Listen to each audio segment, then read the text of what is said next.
Assalamualaikum warahmatullahi wabarakatuh. Salam sejahtera untuk kita semua. Om Swastiastu, Namo Buddhaya, salam kebajikan, Rahayu. Halo sahabat ngonten, senang sekali saya Zainul Firdaus dapat menyapa sahabat ngonten yang ada di rumah dalam podcast ngonten. Ngobrol tentang pendidikan. Baik sahabat ngonten yang ada di rumah, hari ini saya tidak sendiri nih. Hari ini ada salah satu narasumber yang keren dan juga berprestasi ya. Beliau adalah Kak Haris. Halo Kak Haris, apa kabar? Alhamdulillah kabar baik Kak Firdaus. Ya, senang sekali ya hari ini bisa kedatangan narasumber yang keren. Kak Haris ini adalah salah satu dari pengajar praktik calon guru penggerak angkatan 5 di Kabupaten Kendal ya Kak Haris ya. Iya. Juga merupakan salah satu anggota dari APKS PGRI Kabupaten Kendal. Iya. Ya, karena kita sudah menyinggung nih terkait dengan PGRI Kak Haris, tidak afdol kalau kita tidak langsung memakikan semangat perjuangan PGRI Kak Haris. Mari kita bagikan semangat perjuangan itu Kak Haris. Mari. Siap?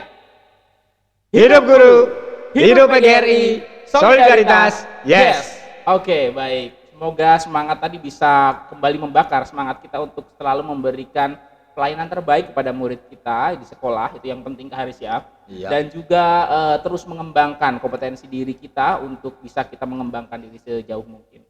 Baik Kak Haris, ada beberapa hal nih hari ini yang ingin saya tanyakan, terutama terkait dengan hal yang sedang tren nih, beberapa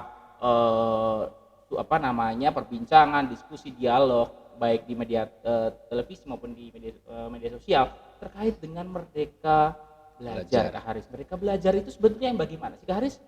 Ya, kalau kita berbicara tentang Merdeka Belajar ya Kak Firdaus, kurikulum Merdeka itu haruslah sesuatu yang bisa mengakomodir dari pembelajaran siswa kita sesuai dengan kebutuhannya, sesuai dengan zamannya. Itu yang paling penting Kak Firdaus. Kenapa harus sesuai dengan zamannya? Karena kita mendidik generasi muda yang akan berkompetensi di zamannya, bukan di zaman kita. Oke, berarti terkait dengan mengakomodir kebutuhan murid ya, betul ya Kak Haris ya. Kita percaya nih setiap murid itu memiliki potensi dan bakat yang berbeda-beda, betul ya Kak Haris ya. Nah, dari Merdeka Belajar itu Kak Haris, itu kan Bapak Ibu guru nih banyak nih sekarang yang sudah menerapkan kurikulum Merdeka Kak Haris ya.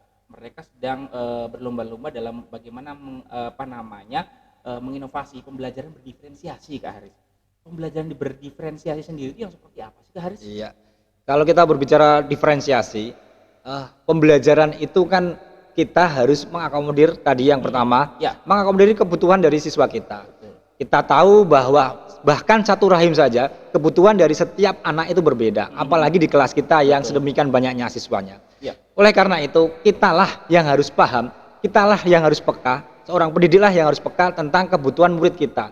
Jadi kita tidak bisa menyamaratakan seluruh kemampuan siswa. Karena kita tidak bisa menyamaratakan kemampuan siswa, maka kita pun treatmentnya harus berbeda antara satu siswa dengan siswa yang lain. Karena kebutuhan mereka berbeda. Baik, berarti terkait dengan mengakomodir kebutuhan yang berbeda-beda itu dalam pembelajaran, begitu Kak Haris ya, lebih tepatnya ya Kak Haris ya.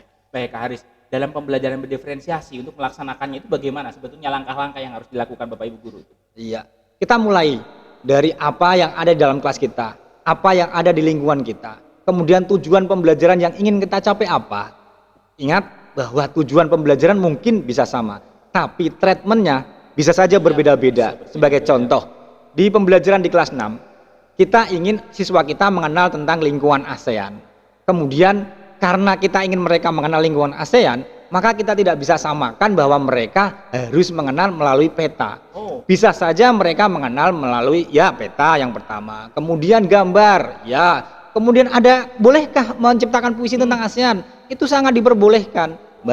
Bagi kita sebagai pendidik, kita harus kreatif tentang bagaimana mengenali potensi dari setiap siswa kita. Baik. Tapi tidak melenceng dari esensi dari pembelajaran ASEAN yang tadi. Oke, baik. Jadi pembelajaran yang sudah akan disampaikan itu kita kemas dengan sesuai dengan kebutuhan anak-anak, sesuai dengan potensi mereka, sehingga segala potensi yang mereka miliki bisa keluar dengan optimal. Dan ingat Mas Firdaus, potensi yang ada itu sebisa mungkin memanfaatkan lingkungan yang ada di sekitar kita. Kita tidak mungkin menyamaratakan antara lingkungan yang ada di pedesaan dengan lingkungan di perkotaan. Bagaimana kita secara kreatif kemudian menggali lingkungan yang ada di sekitar kita untuk menciptakan sebagai laboratorium sosial di dalamnya sehingga anak-anak bisa belajar dari situ. Oke, begitu. Berarti kita juga harus mengenali potensi Iya. wilayahnya masing-masing juga Iya. ya Kak Haris ya. Baik Kak Haris, harapan Kak Haris tentang pelaksanaan pembelajaran diferensiasi untuk Bapak Ibu guru yang ada di rumah nih, sahabat konten yang ada di rumah, kira-kira apa dengan pelaksanaan pembelajaran diferensiasi ini harapannya Kak Haris? Iya, saya harapkan guru-guru itu lebih peka dengan murid-muridnya. Kenapa? Karena kitalah ujung tombak pendidikan kita.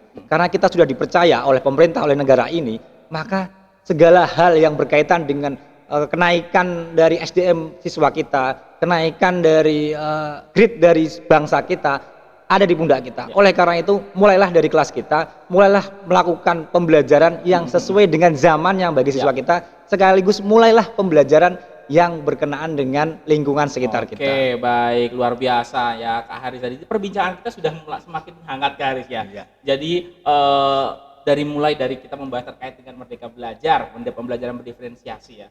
Utamanya adalah bagaimana kita bisa memfasilitasi murid-murid kita dalam mengembangkan potensi sesuai dengan tadi ya kodrat alam, kodrat zamannya, Iya. di mana dia tinggal. Oke, baik Kak Haris, terus sekali Kak Haris, tapi hari ini kita harus cukupkan dulu perbincangan kita. Mungkin kita sambung lain hari Kak Haris. Siap, siap. Dengan perbincangan yang mungkin lebih seru lagi dan bisa jadi tentang hal-hal yang hari ini juga sedang hangat menjadi perbincangan. Baik, terima kasih sahabat konten yang ada di rumah telah menyaksikan perbincangan kita hari ini, ngobrol-ngobrol menarik kita hari ini terkait dengan isu pendidikan yang sedang tren, terkait dengan Merdeka Belajar, terkait dengan pembelajaran berdiferensiasi. Tak lupa sebelum kita mengakhiri kegiatan podcast kita hari ini, saya harapkan mudah-mudahan Bapak Ibu guru tidak pernah puas untuk terus mengembangkan diri, mengembangkan potensi dirinya dalam memfasilitasi murid dengan sebaik-baiknya. Oke, terima kasih sobat konten yang ada di rumah. Kami akhiri perjumpaan kita hari ini. Terima kasih. Assalamualaikum warahmatullahi wabarakatuh. Salam ngonten.